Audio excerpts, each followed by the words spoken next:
E atrás dessa foto, eu escrevi uma dedicatória curta para o Oleg e para a Sophie. Eu não me lembro exatamente os dizeres, mas onde eu externava para eles que eu não sabia se eles tinham a real noção, que eu sabia que eles tinham a real noção do quanto o Kotick foi importante na minha carreira como fotógrafa, mas que eu queria que eles tivessem também essa noção do quanto o Kotick foi importante na minha formação como pessoa.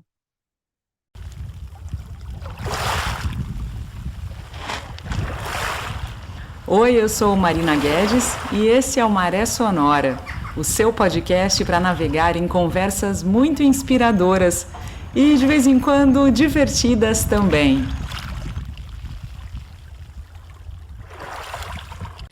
Bom, o episódio que começa na sequência é a parte final da conversa que eu tive com a designer e fotógrafa Maristela Colucci. Ela mora em Ilhabela e foi de lá que ela conversou comigo de forma virtual.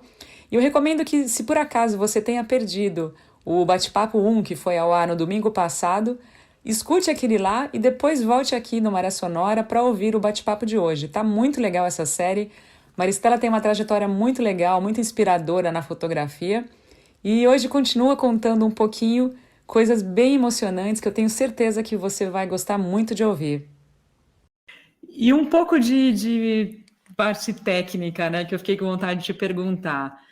Quando você vai para um lugar como a Geórgia do Sul, quando você vai para um lugar como a Antártica, mais ao sul ainda, né, que a Geórgia do Sul é uma ilha subantártica, né, tá um pouquinho ao norte e tal. Qual que é o teu pensamento, assim, em termos de equipamento fotográfico? O que não pode faltar na sua mochila e como é que você lida com frio, com vento, para garantir que não vai dar nenhum pepino com a sua câmera, que se estiver lá naquela região super remota? Olha, mais uma vez, né? Quando a gente foi para a Antártica, era tudo muito novo, né? Hoje em dia, imagina, 95, 96. Hoje em dia, os equipamentos estão super mais adaptáveis ao frio. A gente está falando de uma era analógica, né? Eu optei, era realmente muito novo para mim trabalhar com aquela brancura toda da Antártica, né? Mais ainda do que a Geórgia do Sul, que é muito verde também. A Antártica, eu acho que previamente me assustou um pouco essa coisa eu queria ter a latitude maior do filme. Então, eu fiz tudo em filme, eu não levei slide. Usei filme preto e branco e filme colorido. E eu fiz, na época eu era casada com um fotógrafo super MacGyver, assim, ele fez um packzinho de bateria que eu levava no meu corpo. Então tinha um fiozinho para minha câmera e a bateria eu levava no quentinho do meu corpo, para ela não acabar muito rapidamente. E de resto, muitos filmes, né? Muita sílica, porque eu ia estar embarcada. A Sophie muitas vezes liberou o forno dela para a gente secar as sílicas. E quem hoje em dia, quem já começou na fotografia digital, não sei nem se consegue compreender, né? Essa coisa de levar uma mala carregada de filmes. Falando em foto submarina, então, depender né, das 36 poses de um filme. Eu muitas vezes desci com 3 câmeras, não só pela limitação de só 36 poses, mas porque bastava você estar com uma macro para passar a baleia, ou você está só com a grande angular para você ver aquele micro-organismo que você sempre quis ver, né? E eu também, num determinado momento, quis muito fotografar em preto e branco embaixo d'água. Então, a terceira câmera era sempre com filme preto e branco. Tá. Então, era aquela coisa de descer como uma árvore de Natal, né?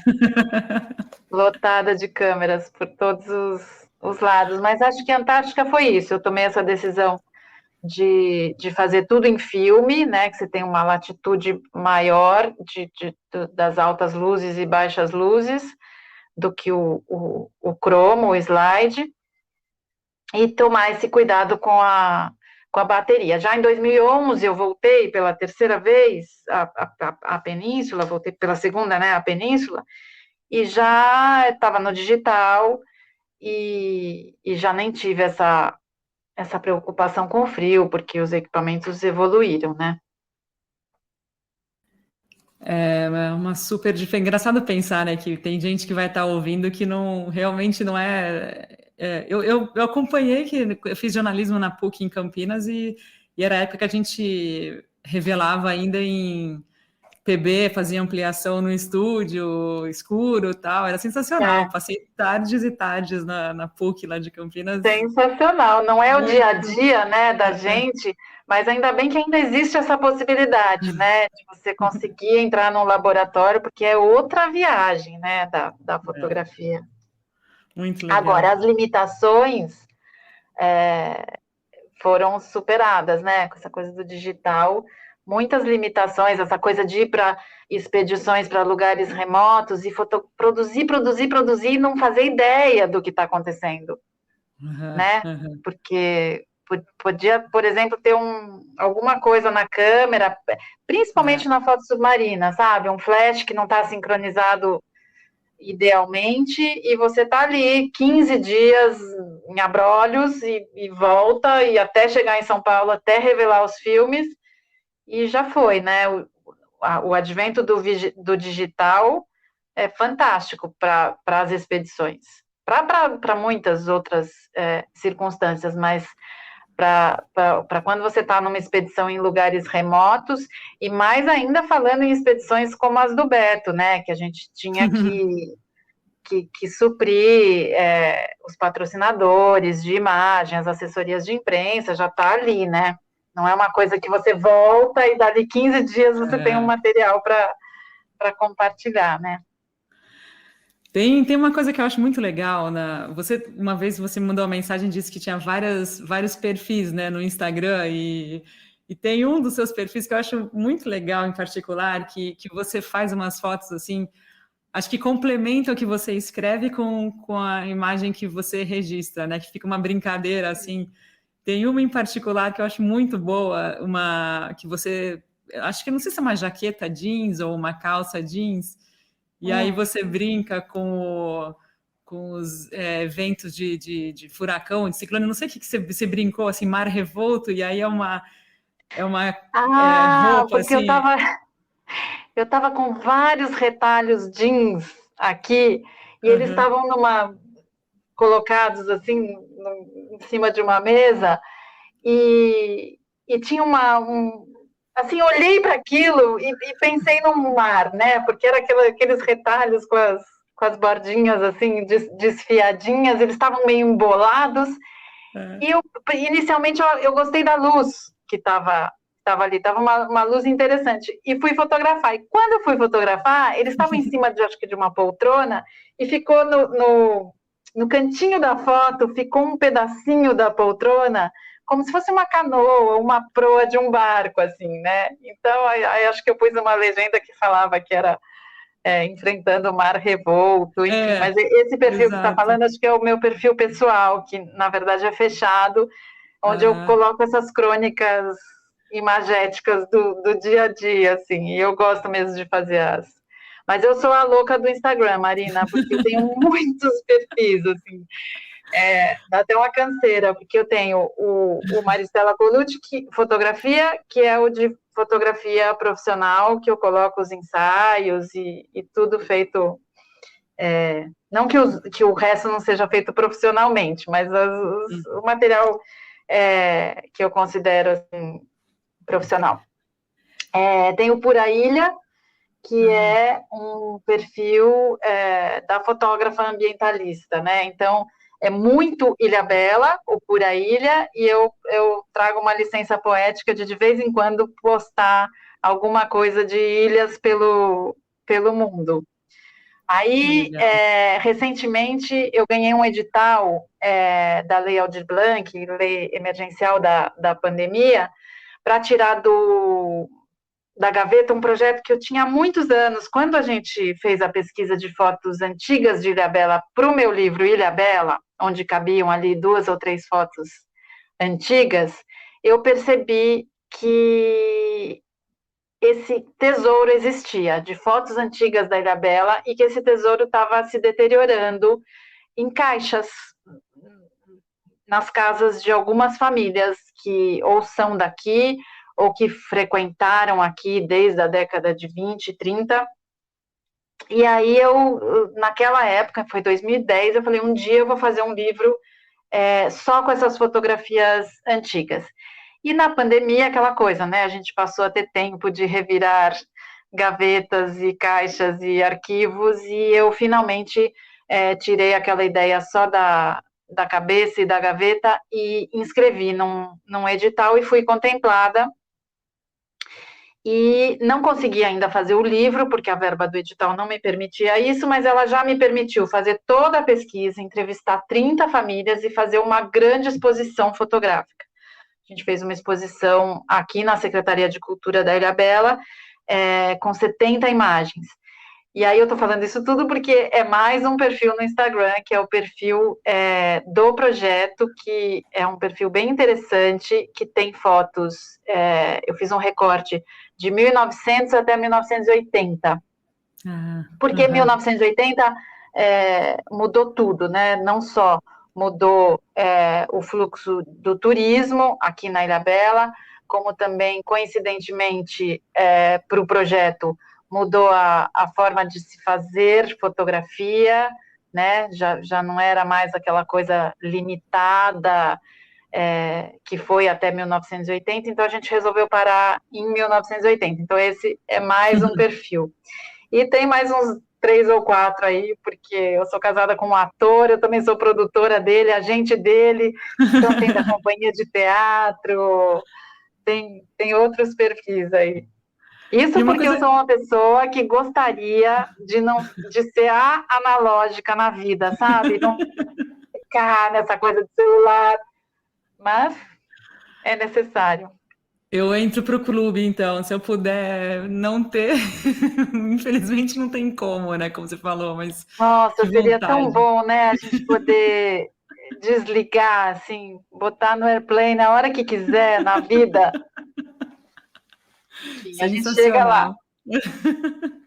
Eu fiquei pensando, enquanto eu vi essas fotos desse perfil que você disse que não é aberto, mas putz, é muito legal. Eu fiquei pensando, você é daquelas pessoas que sempre tem uma câmera no banco do passageiro ou você usa bastante o celular para fazer essas fotos assim que você, sei lá, daquela foto que tem uma lambreta e você fala do estilo, do sapato da pessoa que você fez o clique ali? Aqui, você, Não, como é que é teu estilo assim? eu uso muito o celular mesmo.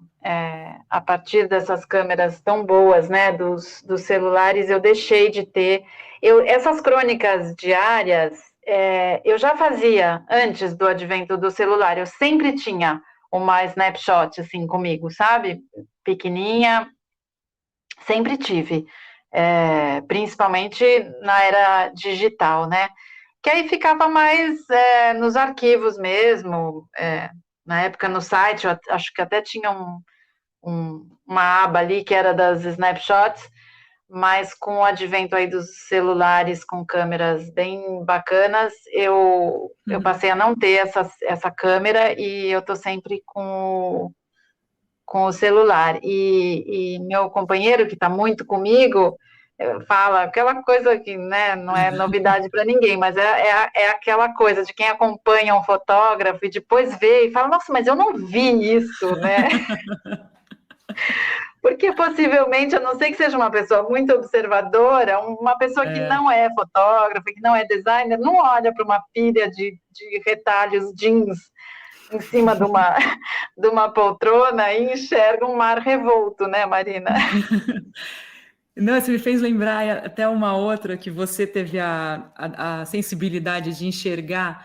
Acho que é o mapa do Brasil, numas rachaduras do chão, assim. Acho que o chão é que tá gasto, meio marrom, meio ocra, assim, uma cor. E aí Tá. tem a silhueta do Brasil. Assim, eu falei, nossa, sensacional essa foto, olha isso. Daí eu tinha visto o mapa do Brasil meio que, né, recorteado, assim, Aham. e aí eu falei, nossa, que animal essa foto também, né? Que olho, né, de enxergar isso Dessa aí. especificamente eu não tô lembrando, mas essas coisas assim, não é que nem que eu fico buscando, me puxa mesmo, sabe? Aham. E agora está acontecendo uma coisa muito bacana. Eu há muitos anos eu tinha vontade de bordar sobre as minhas fotografias. Só que eu nunca bordei nada na vida e eu já queria já começar abordando, né, sobre fotografias, que é uma técnica um pouco diferente. E finalmente, coisas da pandemia, né, da gente ter mais tempo. Eu comecei a abordar sobre fotografias, ainda não bordo super bem, então eu comecei abordar lettering, assim, né? São frases, são fragmentos de músicas. E o que está acontecendo muito bacana é que eu já estou bordando, sei lá, acho que tem um ano, tem outro perfil no Instagram só com os bordados, e eu acho que já tem um ano. E o que está acontecendo, desde o primeiro mês que eu comecei a bordar, eu já estou fotografando, imaginando o bordado. Porque eu comecei a bordar em cima de fotos já, é muito em cima das fotos digitais, né? Das que eu faço, das digitais celular, das que eu faço em celular, é muito em cima dessas crônicas do dia a dia. Mas aí já começou a ser o inverso, sabe? Ao invés de eu pegar ali no arquivo, essa aqui, casa com tal dizer, com tal música, é, já me vem, eu vejo a cena, eu já componho, porque eu sei o que eu vou bordar ali. Que legal, que legal. Esse eu não vi ainda, eu quero ver. Eu vi só muito rapidamente esse outro perfil, mas que legal essa ideia, demais, Esse demais. chama fotocostura, Ah, eu vou colocar todos os links os para os perfis. perfis, depois eu até confiro contigo para não Tá deixar bom. nenhum de lado na descrição do episódio. E, e eu queria, assim, para a gente encerrar, para não te alugar muito mais tempo, se você puder contar assim, né? Na verdade, dizer assim, algum aprendizado ou um pensamento assim que você tem por conta dessa experiência com a fotografia ligada ao mar, assim, o que isso trouxe para você como ser humano? Se você puder fazer uma análise assim para você, o que isso te ensinou ao longo desses anos todos que você tem essa relação direta entre fotografia e mar? Olha, se você tiver tempo, eu tenho duas coisas para dizer sobre isso. Lá no início de carreira, como eu disse, eu tive essa infância regada a sítio, né? Uma educação muito pé no chão da minha família mesmo, e muito ligada com a natureza. A gente tinha essa coisa de trazer para São Paulo a colheita da horta quando ninguém falava em orgânicos, né? Então, isso já está muito assim dentro da minha casa, do meu âmbito familiar há muitos anos. É, eu não consigo saber quem que nasceu primeiro, se foi a fotógrafa ou se foi a ambientalista. Eu acho que quando eu percebi que dentro da fotografia, que chegou tão cedo na minha vida, né, aos 13, 14 anos, esse interesse, quando eu percebi que eu não queria ser uma fotógrafa publicitária, eu venho de uma família de publicitários, era meio natural que eu fosse para fotografia publicitária, inclusive fiz 2 ou 3 estágios em estúdio de fotografia, quando eu tinha 15, 16 anos, quando eu estava cursando a Pan-Americana, mas logo ficou muito claro que o que eu queria era estar na natureza, que eu queria viajar. E aí eu conheci eu ia falar na Ilha de Trindade, não foi na Ilha de Trindade, na Praia de Trindade, que eu frequentava quando eu era adolescente, eu conheci um fotógrafo, biólogo, o Fausto Pires de Campos, que era presidente da Sociedade Brasileira de Defesa do Litoral Brasileiro, e ele estava começando a desenhar o projeto Alcatrazes, que você já deve ter ouvido falar, que foi um projeto fundado por 8 fotógrafos. No final das contas, eu acabei sendo uma das fundadoras do projeto, a convite do Fausto. A gente se conheceu assim na praia, e quando ele soube que eu fazia fotografia submarina, era meio que o que faltava nesses fotógrafos que estavam criando esse projeto, que era um projeto para estudar Alcatrazes, documentar Alcatrazes, para entrar naquela luta de fazer a Marinha do Brasil entender que o maior ninhal do Sudeste brasileiro não era o local mais adequado para se fazer treinamento de tiros. Então, isso começou em 1988, 89, e foram 30 anos de luta, né? A gente tem a Rebio Alcatrazes, assinada pelo governo Dilma recentemente. Então, entrar para o projeto Alcatrazes, para mim, foi finalmente, o meu apreço pela fotografia estava casado e atuante no meu ímpeto ambientalista, que eu nem sabia exatamente que existia, mas que estava ali, dentro da minha pessoa, sabe? Ainda a luta ambiental ainda era muito incipiente no Brasil. Nós estamos falando do final da década de 80, então não é como hoje alguém ser adolescente, estar começando uma profissão e querer ir pelo viés ambientalista, ou não precisa ser nem na profissão, você pode ser ativista ambiental sem estar conectado com a sua profissão, né? Então foi um casamento muito feliz ali da fotografia com a causa de Alcatrazes.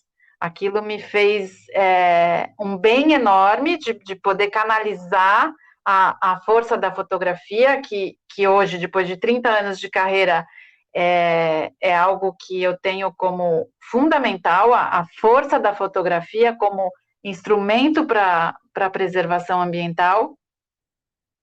E isso também é algo que permeou muito da minha carreira, mas chegou uma hora que isso não me bastava, só a questão de documentar esses locais, né? E aí uma história para outro papo nosso, que foi quando eu entrei, comecei a fazer os meus trabalhos autorais, que são aos quais eu me dedico mais hoje em dia. Mas, enfim, vamos cortar e editar aqui. O outro viés uma outra resposta a essa sua pergunta, que eu falei tanto que eu já nem me lembro mais exatamente qual era a pergunta, mas foi o advento do Cotic na minha vida. Porque, na verdade, acho que eu vou me emocionar, porque o Cotic entrou na minha vida, eu tinha 20 anos, e eu, como vou ser repetitiva, eu já tinha tido essa educação dos meus pais, né? Muito, muito pé no chão. Mas o Cotic me deu o contato e a convivência a bordo com o Oleg e a Sophie, me deram uma visão de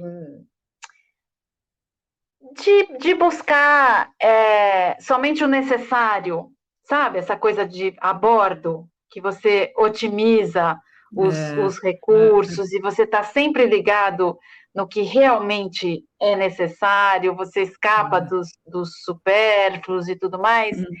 E aí eu digo que eu vou me emocionar porque em 2011, quando eu fui para a Antártica com o Cotic, eu levei de presente para o Oleg e para a Sophie uma foto lá de 1995. O Cotic tinha passado por um incêndio que aconteceu aqui na Costa de Natal, tinha perdido muitas coisas, tinha perdido inclusive um álbum que eu acabei fazendo lá atrás e dando de presente para o Cotic, e eu resolvi pegar uma foto que agora me escapa qual era, mas uma foto que representasse muito essa vida toda compartilhada a bordo de todas essas viagens.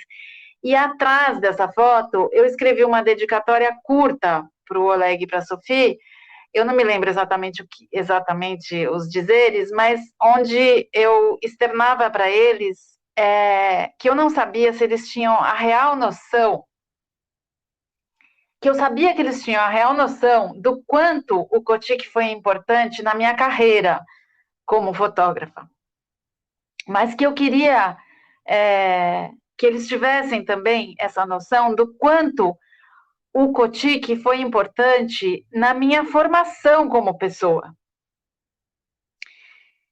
E aí, Marina, alguns anos depois, isso foi 2011, eu acho que uns 4 anos depois,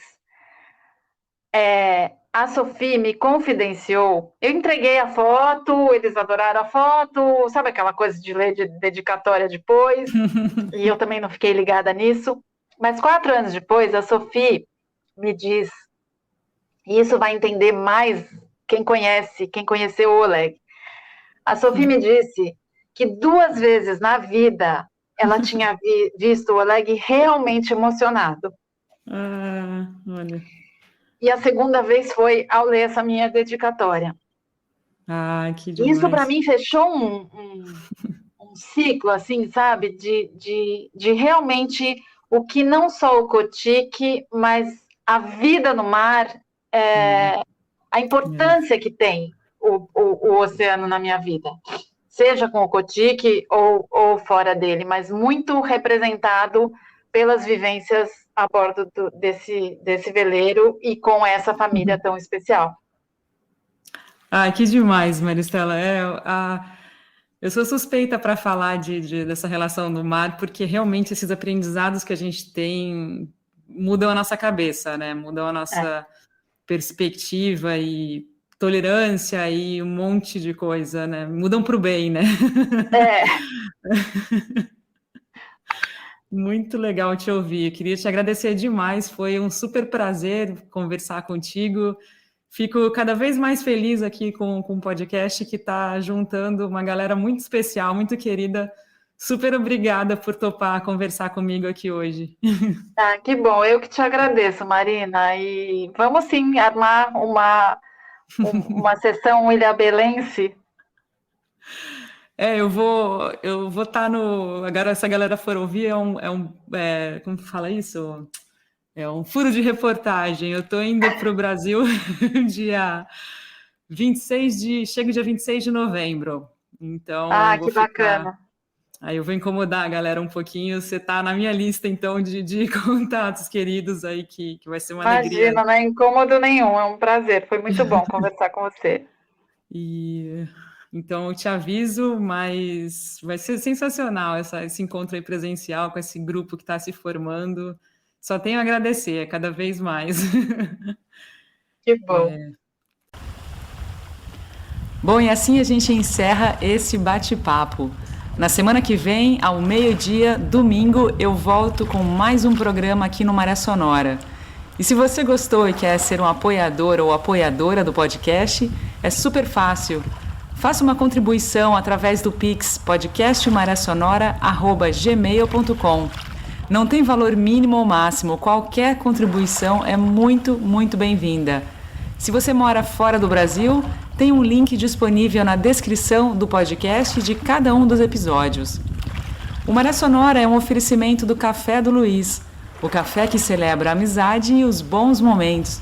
Encomende o seu de qualquer lugar no Brasil através do perfil no Instagram, que é o seguinte, @Café do Luiz.